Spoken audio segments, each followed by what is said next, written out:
Bonjour, bienvenue sur Je suis né trois fois. Nous sommes avec une psychologue qui nous vient de Strasbourg, qui nous a pas amené le beau temps d'ailleurs. Mais il fait toujours beau sur Je suis né trois fois, le soleil au-dessus des nuages. Et aujourd'hui, j'aimerais vraiment, Florence, que tu nous parles, en étant avec toi, forcément, j'ai des souvenirs aussi qui remontent, des reviviscences.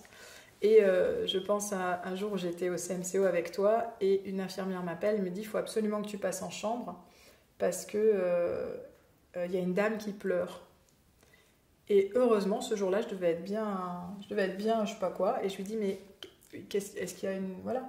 Elle me dit « Bah oui, tu te rends compte, elle a perdu. » Et il y avait une histoire de deuil.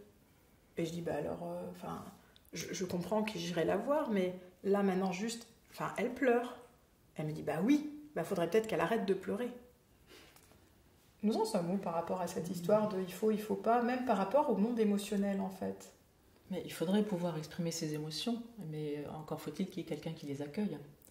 Et c'est là toute la question. Une infirmière, une sage-femme qui ne se sent pas prête, je veux dire qui n'est pas capable, mais c'est un peu jugeant, mais en tout cas qui ne se sent pas prête à accueillir l'émotion, par exemple. Moi je parle de ma place en maternité, d'une femme qui a perdu un bébé à la naissance, voilà, ça le fera pas. Elle va effectivement dire il faut qu'elle arrête de pleurer, enfin, ou des choses comme ça. Mais l'idéal, ce serait bien sûr de pouvoir exprimer tout le temps ses émotions, les larmes, et le psychologue n'est pas là pour distribuer des Kleenex. Hein. Je pense que c'est important qu'il y ait une oreille, une écoute attentive, et pour ça, évidemment, il faut du temps. Mais donc j'entends aussi que j'ai le droit d'avoir des émotions.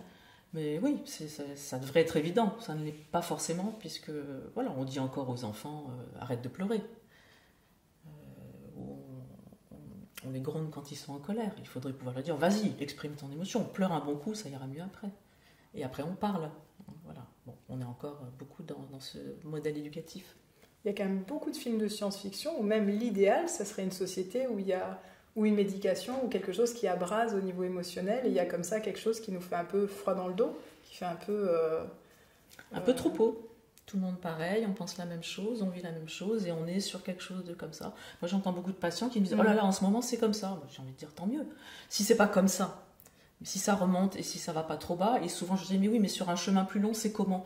Alors là c'est comme ça, mais c'est quand même un peu plus comme ça. Voilà, c'est le bon chemin. Hein, puis après ça va s'apaiser. Mais je veux dire, le zéro c'est comme un électroencéphalogramme plat.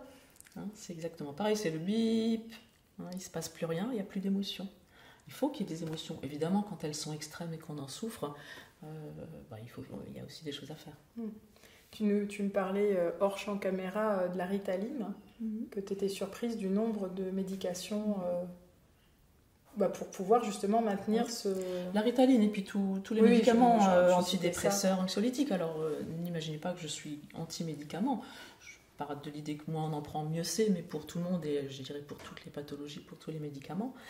Mais effectivement, je constate qu'il y a une tendance actuelle, alors plus du côté de la psychiatrie, puisque ce sont les médecins, les psychiatres qui prescrivent les médicaments, en particulier la Ritaline, à vouloir justement gommer les émotions, c'est-à-dire abraser, oui, c'est vraiment le terme, cette espèce de neutralité émotionnelle comme ça, où finalement on se retrouve avec des gens qui n'ont plus d'émotions, qui sont décalés avec eux-mêmes, qui sont détachés d'eux-mêmes, et qui n'ont plus accès à ce champ émotionnel. C'est un peu triste.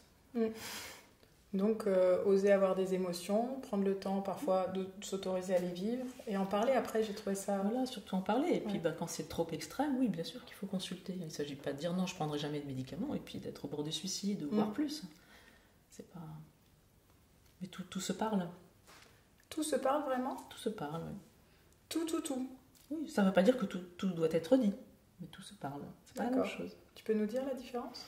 La différence, je prendrai un exemple qui date de l'époque de Françoise Dolto, c'est-à-dire les années 60-70, où elle avait lancé ce truc-là qui était assez révolutionnaire à l'époque, de dire voilà, l'enfant est une personne et il faut lui parler. Et il faut lui parler, et quand on parle entre adultes, il faut dire quelque chose de ce qui se passe. Voilà, donc c'était absolument génial et je le pratique, je le confirme. Il faut parler aux enfants, il faut parler aux bébés, même in utero, il faut parler. Voilà, mais ça ne veut pas dire qu'il faut tout dire. Dire à un enfant, il faut dire à un enfant que ce qui le concerne.